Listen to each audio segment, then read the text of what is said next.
Yolg'onning inson psixikasiga ta'siri. Yolg'on bu faqat so'z emas. Bu psixikaga kuchli ta'sir qiladigan ichki jarayon. Inson yolg'on gapirganda ham, yolg'onga ishonganda ham, u uzoq davom etsa, ruhiy dunyo, ong, hatto jismoniy holat ham o'zgaradi. Ongning energiyasi ikkiga bo'linadi. Yolg'on inson ruhiy tizimini ikkiga ajratadi. Haqiqiy men va yolg'on orqali yaratilgan men.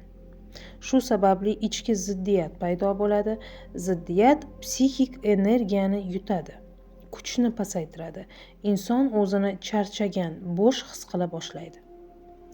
Yolg'on doimo xotirada nazorat talab qiladi.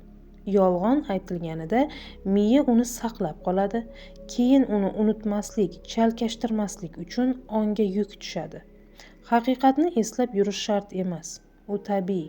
Yolg'on esa eslab yurishni, nazoratni talab qiladi. Shu sababli bosh og'riq, ichki taranglik, diqqatni jamlay olmaslik, kayfiyat pasayishi paydo bo'ladi insonda. Natijada doimiy zo'riqish, tormozlangan fikrlash, ijobiy hislarni his qila olmaslik. Yolg'on ichki erkinlikni o'ldiradi.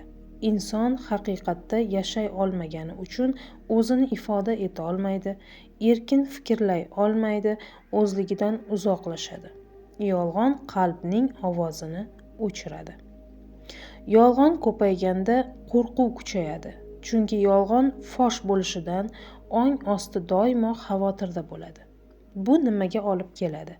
Tashvish xurujlari, uyqusizlik, ishonchsizlik, asabiylik, vahima sindromi, miya xavf bor degan signaldan chiqmaydi. Yolg'on odamni o'zidan uzoqlashtiradi. Inson yolg'on gapira o'zini ham aldashni boshlaydi. Bu holatda psixologiyada ichki dissonans deyiladi. Oqibatlari kimligini unutish, qadriyatlar yo'qolishi, maqsad yo'qolishi, ma'no inqirozi. Bunday odam ko'pincha yashayotganim befoyda degan holatga keladi. Yolg'on munosabatlarni yemiradi. Yolg'on ishonchni o'ldiruvchi zahar. Ishonch bo'lmasa, sevgi ham, hurmat ham yo'q bo'ladi. Shuning uchun ko'p oilalar sevgi tugagani uchun emas, xarakter mos kelmagani uchun emas, balki yolg'on ichidan chiriganidek buziladi.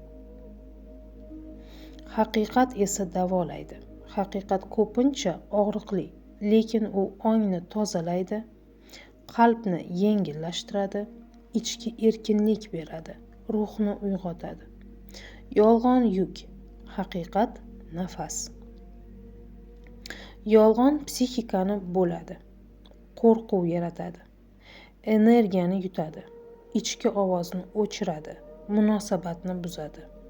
Haqiqat esa psixikani birlashtiradi, ichki tinchlik beradi, kuch, yengillik beradi, ruhni uyg'otadi, munosabatni chuqurlashtiradi.